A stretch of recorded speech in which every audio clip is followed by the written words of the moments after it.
Hey guys, it's Shannon with True Crime with Shannon, and I'm back with another video. But before we get into today's video, a couple things I gotta go over. I wanted to welcome you to the channel. You guys are all awesome, and I do appreciate your support.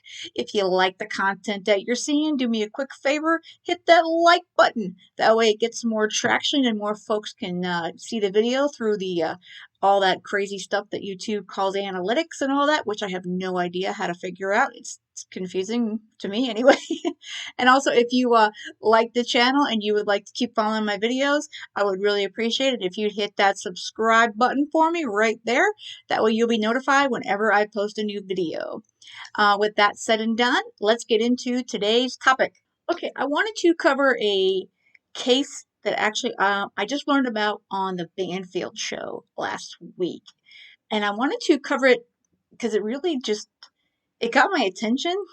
Actually, my roommate heard of it before I saw the story about it, and it was just something I really wanted to cover. It's you guys can see the headline here to the side of me here. I have to pay my blank child support. Now, this victim is having to actually pay the person that assaulted her child support. Now, the story gets crazier than that.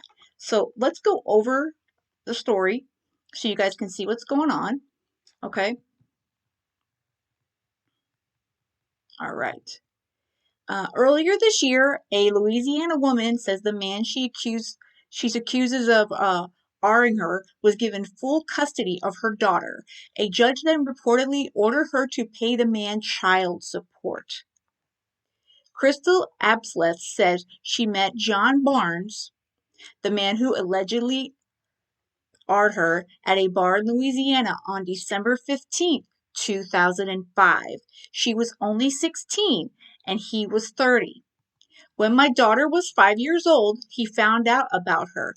And once he found out about her, he pursued custody and wanted to take her away from me, Abelseth told WBRZ News. Today, her daughter is 16, and the DNA test proves that Barnes is the father, according to court records obtained by WBRZ. Back when I filed the charges of R against Barnes, I was told that it would be handled with care and that they would take the proper steps, Abelseth said during an appearance Wednesday night on NewsNation's Banfield. However, Abelseth claims she still can't get any answers. I gave them witness phone numbers and everything they asked me for. No one has contacted me. I've multiple phone calls to the detectives. I've sent emails asking for the status of the case. No response, she said.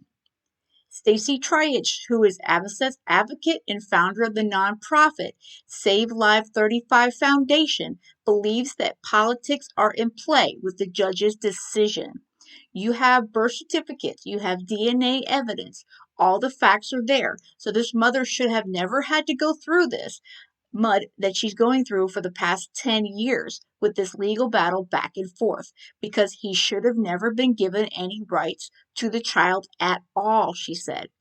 Abelseth also alleges she lost partial custody because she gave her 16-year-old daughter a cell phone. Krista did not give her 15-year-old another cell phone. It was an allegation that was made. An ex parte was filed, and Krista lost custody. She wasn't able to defend herself, Tish said. Abelseth said she's only able to visit her daughter during supervised visitations every other weekend. He's blocked my number. He will not let me speak to her, and that's been a few weeks.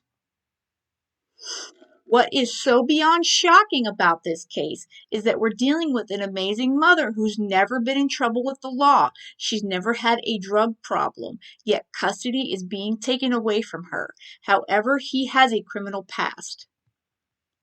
WBRZ TV reporter Chris Nakamoto, one of the investigative reporters who broke the story, said he reached out to Judge Jeffrey Cash, who made the custody decision. He was told by an employee in the judge's office that judicial canons prevent the judge from talking about it. Jarrett Abnew, an expert in forensic DNA and family law, told NewsNation's Banfield that he knows Cache to be a reasonable person, but that he believes the case to be completely confounding. A police report was filed 7 years ago in 2015 alleging this improper action, and for 7 years, a law enforcement entity literally allowed it to sit on a shelf somewhere, and it appears nothing was done, Nakamoto said. On Thursday, now this is last week, a Louisiana sheriff released a statement saying they absolutely dropped the ball on the investigation, according to WBRZ Investigative Unit report. NewsNation will continue to follow and update the story. So that is the update that they have decided to release the report on this case. And they're looking into it. So is this super bizarre? Because you have this guy, this mom is 16 years old, and he attacks her and he assaults her. Okay, and literally, like, he gets custody of his daughter, who is the product of the R. Okay, I'm being careful because of YouTube here. She's the property of this alleged assault, and not only does he get custody of his daughter, but now this victim of this assault, is having to pay him child support for this whole situation.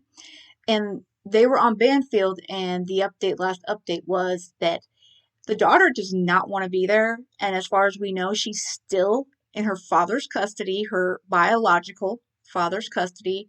The alleged assailant, the attacker. But at this point, we don't know. Are they going to give mom back custody? I 100% believe they should. She shouldn't have had to pay this guy a penny. He attacked her. He did all this horrible stuff, and he gets custody of the product of his attacking a 16-year-old, a minor, mind you, and he was 30 years old, and now his daughter is the same age, and it's been alleged that he's actually even starting to approach his daughter in the same creepy ways. So what is going on with our system, folks? Because of Banfield, though, they have released the records and they're finally looking into it. So thank goodness for NewsNation and Ashley Banfield's coverage on this case, because it is outrageous. This is crazy stuff, y'all. So I just wanted to cover it on the channel because I know this is definitely not getting nearly the coverage it should. So I'm outraged, and I'm sure you guys are outraged once you hear about it. So let me know what you think about this in the comments. I'm going to keep updating the channel and the blog on this case for sure. But in the meanwhile, if you guys would hit that like button on your way out and hit the subscribe, I would really appreciate it. And that's going to be all for this week's video.